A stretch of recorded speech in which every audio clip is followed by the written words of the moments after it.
Absolutely, it's a great listen. All right, let's take a look at the 450 highlights. Plenty for you guys to talk about on your shows. All eyes on that red #1 plate of Eli Tomac. Came into this, guys, with a 7-point lead, riding conservative, riding within himself.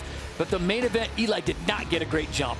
I'm tired of talking about and people asking who you think's going to win because I'm over it. I don't know. I don't think any of us can sit up here and realistically tell you who is going to win. It's that tight. What I saw from Eli Tomac today, then Cooper Webb, and now Chase Sexton has made a huge improvement as far as points go. He gained, what was it, 8 points? That is massive with 4 races left. And look at this. This is not a typical Eli Tomac start. No, the guy's been nailing starts all year long. And when you go back to that replay, I think there was a little flinch that went on from Kyle Chisholm. And these guys are locked in and loaded. So anything that moves, just that split second, threw them off.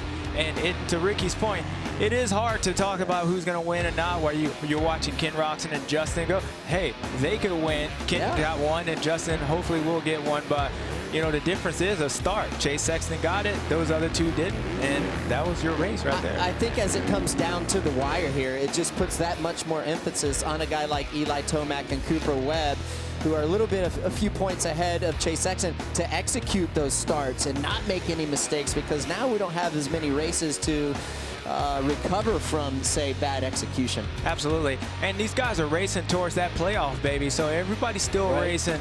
But at the end of the day, this guy got it done. And it was nice to see him tipping it out. Chase Sexton. How good does that got to feel, Ricky, after all the close calls and like that? I mean, it is just elation. Hey, we've been hard on him all season long, rightfully so. He's did that himself. But to win wire to wire like that, you got to get those wins. Even the best in the business need that affirmation.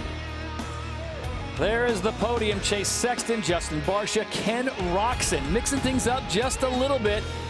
Sexton, Barcia, Roczen, Webb, and Tomac. That was one of the best battles all day long, and it was for 4th and 5th. Hey, notables, Justin and Josh Hill, 10th and 11th, and then Cianciarulo coming back from that gnarly crash in the heat race. Yeah, last time we saw him, he was getting his boots almost blowing off on there. But again, I think what's happening, these two, Cooper Webb, #1 and 2, 4th and 5th right here, they're racing each other. But if they keep doing that, that number 23 up there is going to slip up in there. Yes. Chase Sexton with the win here at round number 13. Had his thoughts after the race. Yes, I am. And Chase, congratulations. It is not over. What a fantastic performance. You're now just 17 points back in the championship. What does it mean to you? How significant was this to ride the way you did, to take this win the way you did here today? To lead one start to finish feels really good. I haven't done that since San Diego last year, and the track was really gnarly, so I had to be on my toes, and it was a good test the progress we made mentally and with the bike. And man, it was just a fun race. Track's so gnarly. I've always liked this place, so stoked to get a win here, and trying to click some more of these off and see how close we can get. But just overall stoked with the team. A lot of work's gone into this, and these wins mean a lot, so thank you. Congratulations, Chase, keeping things exciting. Daniel? Let's take a look at those points. It's 17 now, guys. He came in 25 down. He's now 17 down. Cooper picks up 1 point. He's now 6 down to Eli Tomac. And RC, as you look at these points, we said Eli's got a lead. Not a big lead, though. I think Cooper Webb had a really impressive ride to be able to hold off Eli at the end. Eli's always strong, especially when the track gets chewed up. But I think the biggest mover of the weekend is Chase Sexton. He gained a lot of points in this championship battle, and that's huge still with 4 races to go, and how well Justin Barcia's riding, how well Ken Roczen is riding. Those guys can get in between all of these championship contenders.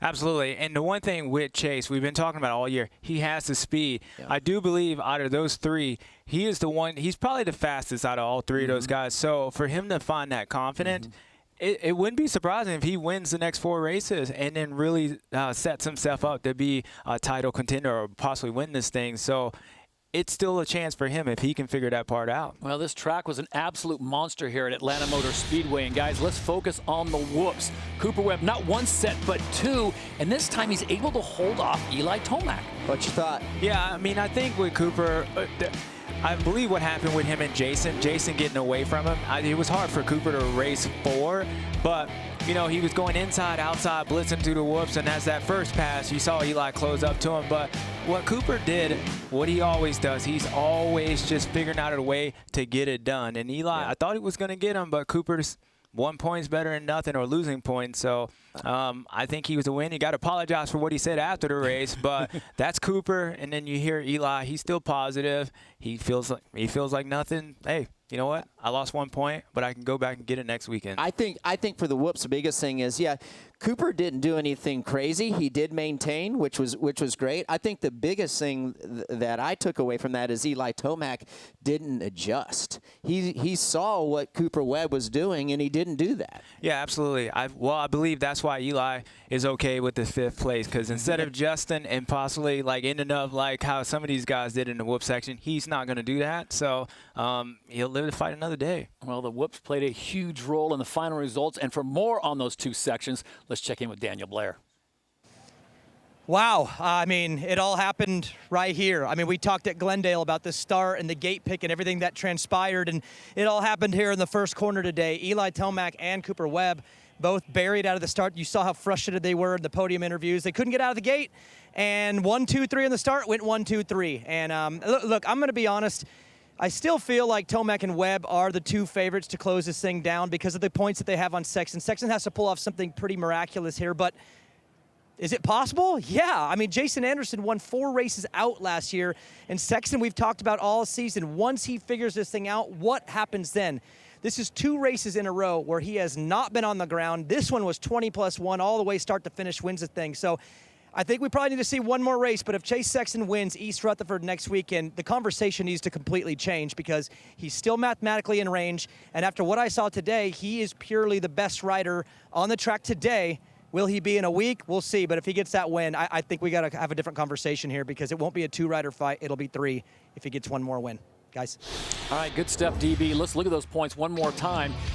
It's 6 between Eli and Tomac, both of them 2-time champions, but here comes Chase Sexton.